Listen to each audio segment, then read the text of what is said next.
Hello, everyone. Welcome to the SimplyTrade podcast. My name is Annik, and I'm here with our other co-host, or my co-host, Lalo, today. Hello, everyone. Well, you guys know he's originally a host, but today he's a co-host on the news show, if we want to say so. Yeah. And we're back with another fun episode. Last week we did something differently. I feel like some of you guys saw the picture, how we recorded. And we're sticking with that. We think that it's a little bit more relaxed. And I don't know, we hope to bring you guys the best video versions of this soon, too. I know you might be listening in the car, but hopefully we'll come around to that. We'll see. Yep. And so in case anybody's wondering, I mean, Andy's just been traveling. So as we're recording this, he's in Canada doing the IE Canada conference. So at one point or another, we'll get all our lives together and figure it out. Although I think we only have like no more than 3 weeks left of recording because of Christmas and holidays and all that. So, and then next year will be a different concept. Right. So anyway, but just so y'all know, I mean, Andy is still part of the regular show. We just, again, when we record the regular show and when we record the news, it just happens to be when he's traveling or I'm traveling. I think that happened last week. Yeah. And so there's just a bunch of different weird things going on, but no fear, we'll figure this out. It's okay, guys. You still have me. I'm here. Yeah, Annik is always here. I'm a constant here. So today's actually Cyber Monday. Fun day. Lalo, do you have anything that you're getting into? No, it's just weird that Black Friday always used to be like the thing to do. We would line up outside of Best Buy and all these stupid stores and wait, like, get in fights. Yeah. Fun fact, kids, your weed did not come from Santa. Dad stood in line at 2:00 in the morning until we got into it. I'm telling my kids that. Oh. When the Wii came out, that was like the super popular game console. Wait, the Wii. Oh my God, I totally understood weed. Nintendo. I was like, you were standing in line for weed? Wow, that's a different concept. I've never heard of that. This is interesting to speak on the podcast. Okay. No, I know what you're saying. Nintendo Wii. Wii. Yes. When it came out, it was the hot item for Christmas. We got it for our kids. We're so excited that Santa brought them this. Little do they know, like I said, that Dad actually stood in line at 2:00 in the morning for several hours before we got in, and only some of us got it. I got lucky. My lotto ticket came up and I was able to get it. Oh my God, anyway. That's so funny. So anyway, a lot of that is gone because now a lot of us are doing Cyber. Monday, yeah. Well, this is weird too, because now I guess we'll talk a little bit about that, but this whole thing has shifted now. Apparently, there's no more thing as Black Friday, Cyber Monday. Now it's called Black Week. Yeah. Cyber Week. Yeah, it kind of gets rid of all the craziness, the lines, the fights and whatnot. And we're going to talk a lot more about what is really happening this year on Black Friday and Cyber Monday, kind of the statistics of it, because it's a little bit interesting to see, especially, and we're going to move to our next topic. Or first topic, might I say, because of the prices increasing and, tariffs and whatnot. And we don't want to spend much time on this because we want to focus on Cyber Monday and Black Friday. But last week, from today, there was a statement made by the president-elect that he will put 25% taxes on Mexico and Canada. Tariffs, yes. This statement by him was made on Truth Social, which is the president-elect's social media, kind of like Twitter, but it's, where he can spread his news. And a lot of trade professionals have weighed in on it. Right. One of them being, there's different statements being made, and that's kind of what's out there. I'm sure you've heard it. Everyone heard it. It's right now we're recording, and this is kind of new news for us. But there's a statement different statements being made. And one of them, we had him on the podcast. His name is, what is it? First name? Scalise. His name is Chris Scalise, and you'll find him on LinkedIn as Christopher Scalise. He came on our show and did more like a historical breakdown of like protectionism, tariff increases, how that can, be hurtful for a country that's raising tariffs and all that. And he kind of wrote a paper, he did write a paper that we referenced back then from that episode. I think we heard it like maybe 2 weeks ago, so y'all can look it up. But he wrote a new paper based on these tariffs, I guess kind of expanding on that. Yeah. On what may happen if Trump does follow through on his promise to raise tariffs from Mexico and Canada 25%. Yeah. And an additional 10% for China. That's what he said. Those are the three he said. So by now, there's probably been lots of commentary. Or not, I don't know. It's Mondays, and of course, as you all know, we record this even before. No, there's been a lot already, and it's just been a day. Yeah, and so it may die out a little bit because of Thanksgiving, right? But who knows? But anyway, it's going to keep on going because... Well, what I wanted to say, like, how has the impact been already from this? Let's just look at the statement being made, and obviously we don't know if this will happen. It's just a statement that has been made by the president-elect. But what has happened in other countries? We talked about this earlier, like stocks and whatnot.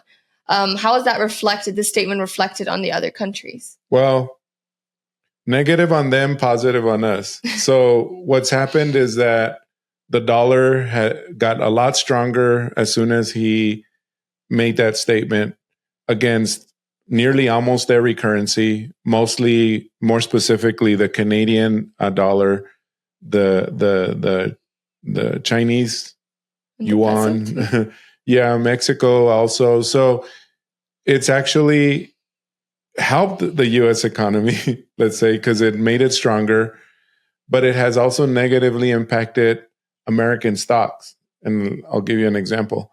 So automotive makers, that means their automobiles are going to be dramatically impacted because of all the parts and even cars. Cars are manufactured in Mexico that come into the U.S. and having that additional tariff is really, and again, this is very preliminary, so hopefully you all understand it. Something came out between when we got the news and when you're listening to this, please excuse that gap. Of course, we can't predict the future. So as of what he had said, because of that 25% tariff, the Ford stock went down, the Stellantis stock went down, and so did GM's because of that, because they all manufacture automobiles in Mexico. Yeah.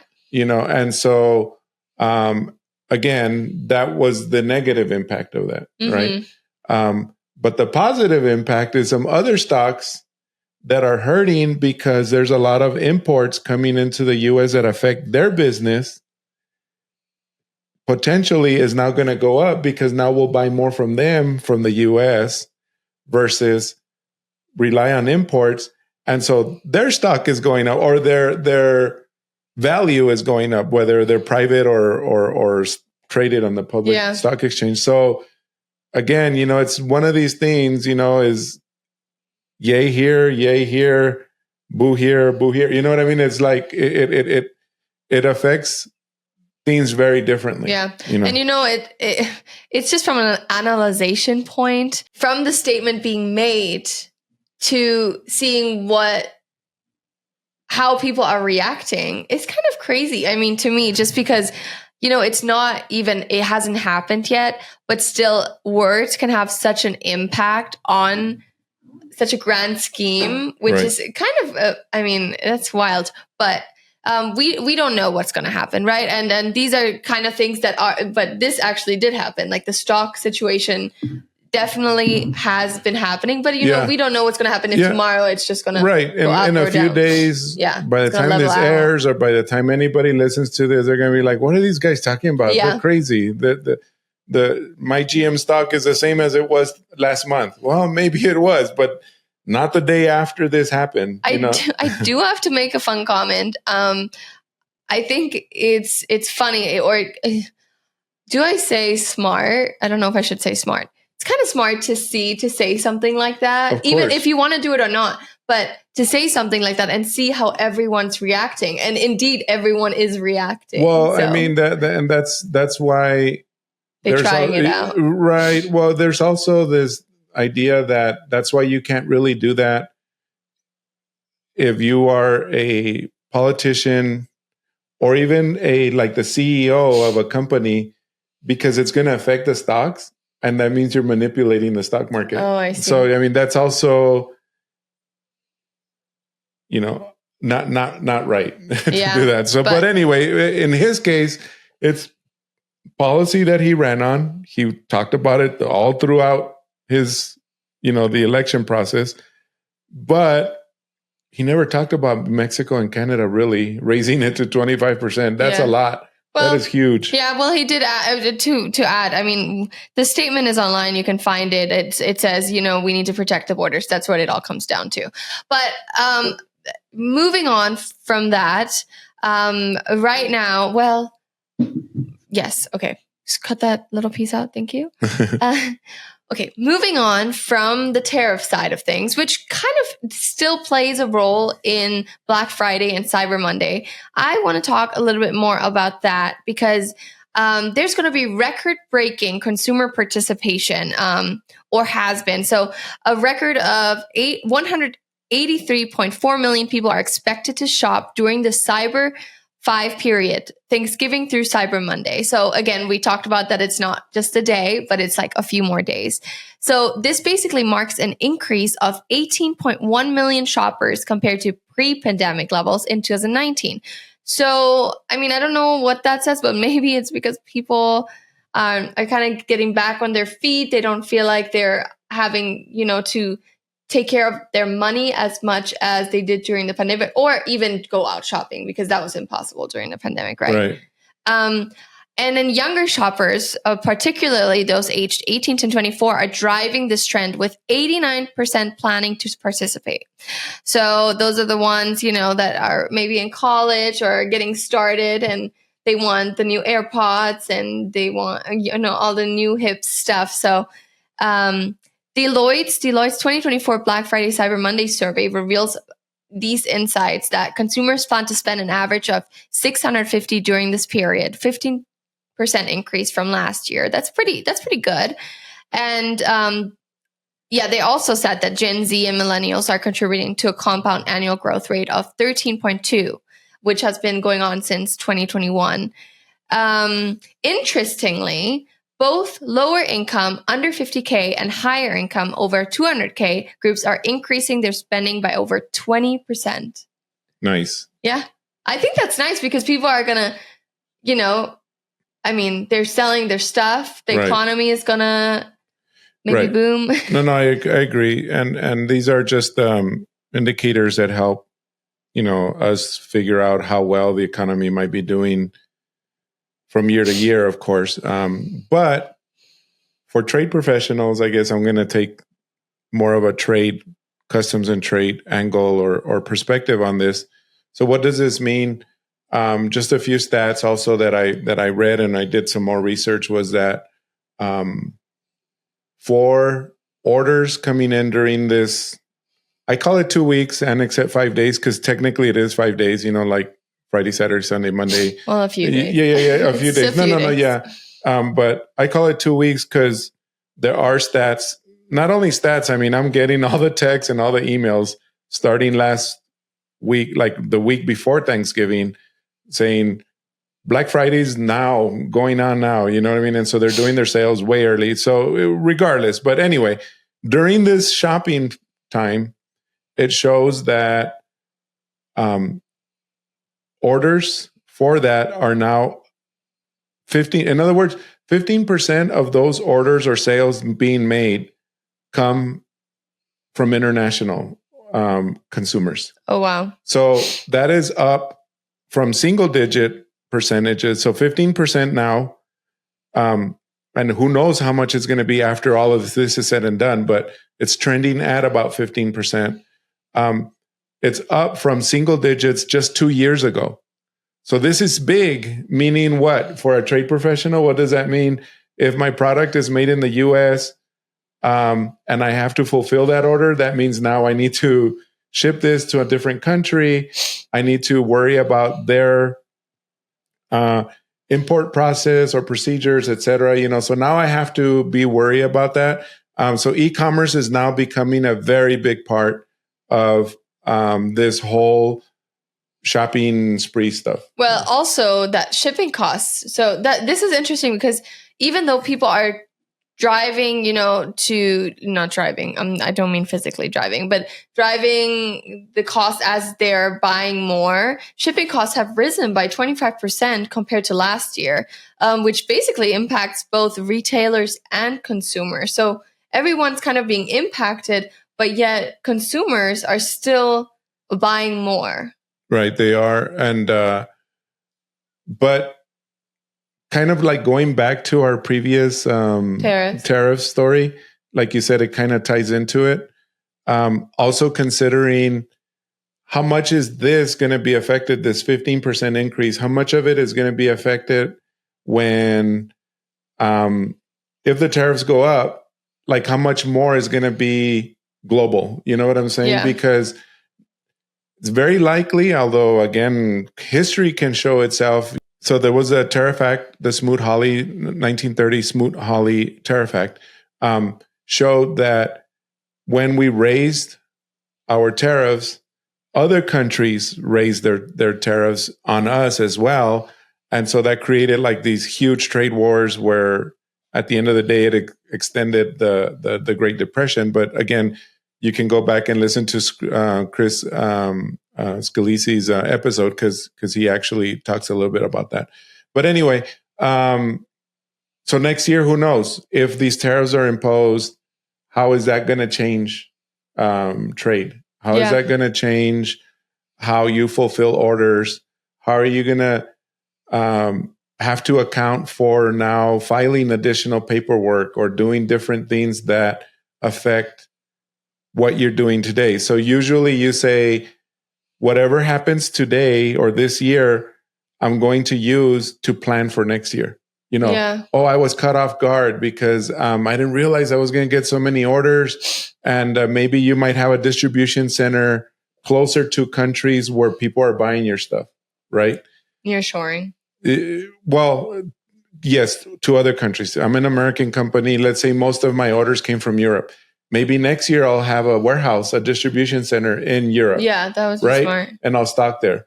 But who knows? What if there's retaliatory tariffs? So you see, like what happens this year may not be what you're going to be doing next year because things may change. Yeah. You know what I'm saying? And so I guess I'm just kind of trying to use a trade perspective on what you're talking about, which is Cyber Monday, Black Friday, and all that kind of stuff. I mean, it's great to see that, the economy may be helping with this. In other words, I think this year, the price of Thanksgiving dinner, I don't know how they measure that, but the price of Thanksgiving dinner for 10 people was like, I think something like $60 when you cook it. Yeah. Which is way down from the past 3 years. Yeah. So it rallied from the first 3 years of the Biden administration to this year, this last year. Somehow it rallied and now it's like way down. So again, I don't know how they determine that, or it doesn't matter. But what I'm trying to say is, you know what I mean? Like things just tend to change that way. So. Yeah. And, talking on logistics challenges, when UPS is going to work really hard. Oh, I'm struggling with UPS lately, guys. So I have nothing good to say right now. But UPS anticipates delivering over 32 million parcels daily during this period. And, talking on supply chain and logistics, there's actually 90% of supply chain firms require temporary workers to meet demand. And 18% of those, or not of those, but 18% struggling to find sufficient staff. That's wild that they have to have temporary workers working for this type of season. I mean, it's good for people because they get a job. But well, no, they definitely do that. I mean, you can definitely see it in their neighborhoods. Like in my neighborhood, it's more of a kind of like a little, no, it's not a planned community. It's more like a rural area where there's like very large lots and everything. And so the UPS guys, they have 2 trucks that deliver every day versus 1 in our neighborhood. Yeah. And each truck has 2 guys versus 1 guy. Or I shouldn't say guy, I'm sorry, employees. And the auxiliary employee, they load up this huge wagon. It's hilarious. Like a humongous wagon with all the packages.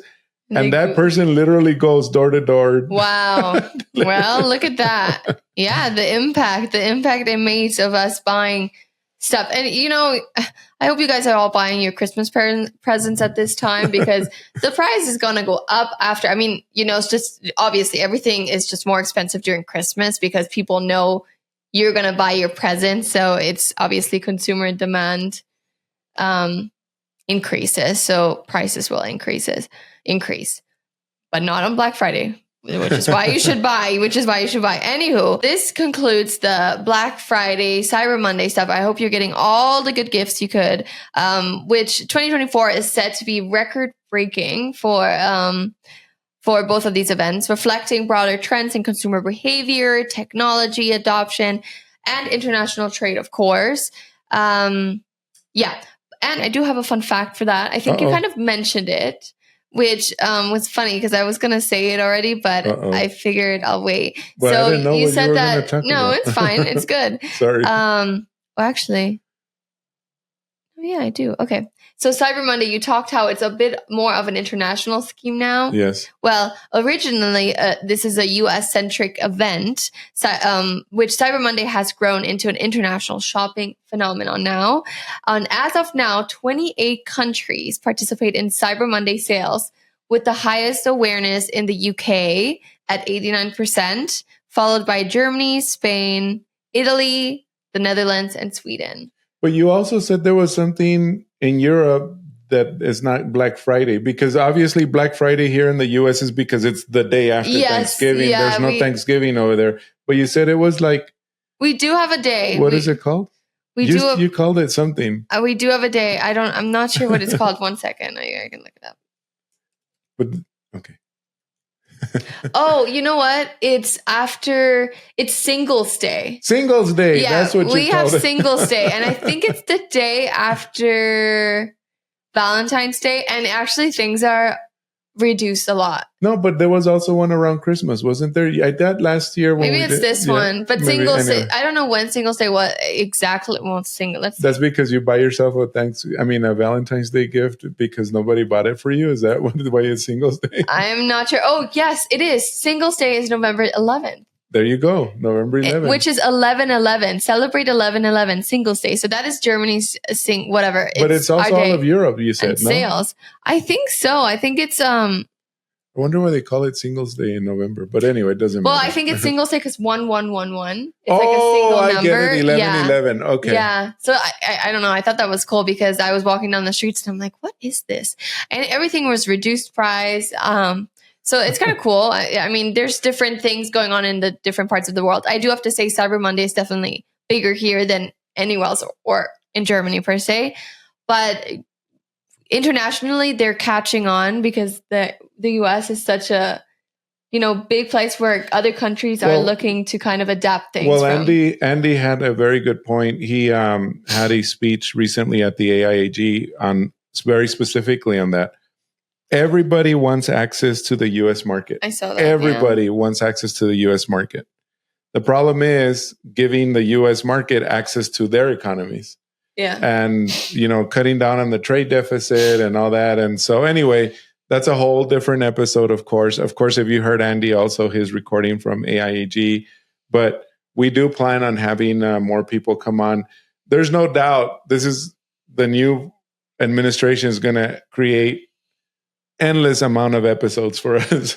So we're going to definitely be able to cover, if not for anything, is we have job security in the trade industry.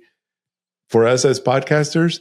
And also the idea of all of this happening, if we want to put a positive note on this, I mean, again, for or against Trump, it doesn't matter. We're not saying anything against or for that. But what I'm saying is, you as trade professionals now tend to have a seat at the table, because now your management is like, well, what's going on with trade? You know, now they're there with you. You're there with them talking about trade and making sure that whatever is happening internationally or, you know, coming in and everything, now you are part of that conversation versus being an afterthought. Yeah. So anyways, like I said, like it or not, at least that's a good thing for our industry. So yeah. So anywho, that is the end of our episode. We hope that you had a really great Thanksgiving last week. We hope that you're having a joyful Cyber Monday, and we will see you back next week. And then, oh my God, soon it'll be Christmas. And then, I mean, we're still going to be there. So you're not losing us. All right. Well, have a great day, and we'll see you next week. Bye-bye. Bye, everyone. Thank you very much for joining us. SimplyTrade is brought to you by the generous contributions of Global Training Center. You can follow the show and GTC on LinkedIn or Twitter and other social networks. Make sure you check out the show notes in the description for a full rundown of today's show with all the important links. Also, make sure that you share this with a friend and subscribe on your favorite streaming platform. We really like hearing from you. If you enjoyed the show, make sure to rate and review wherever you listen to this podcast. If you or someone you know would like to be a guest in the show or would like to sponsor SimplyTrade or suggest any topic you would like for us to discuss, please contact us via email at simplytrade@globaltrainingcenter.com, or you can DM us on Twitter at SimplyTradePod. Thank you again for the privilege of your time. Happy trading. SimplyTrade is not a law firm or an advisor. The topics and discussions conducted by SimplyTrade hosts and guests should not be considered and is not intended to substitute legal advice. You should seek appropriate counsel for your own situations. These conversations and information are directed towards listeners in the United States for informational, educational, and entertainment purposes only and should not be substituted for legal advice. No listener or viewer of this podcast should act or refrain from acting on the basis of information on this podcast without first seeking legal advice from counsel. Information on this podcast may not be up to date depending on the time of publishing and the time of viewership. The content of this posting is provided as is. No representations are made that the content is error-free. The views expressed in or through this podcast are those of the individual speakers, not those of their respective employers or Global Training Center as a whole. All liability with respect to actions taken or not taken based on the contents of this podcast are hereby expressly disclaimed.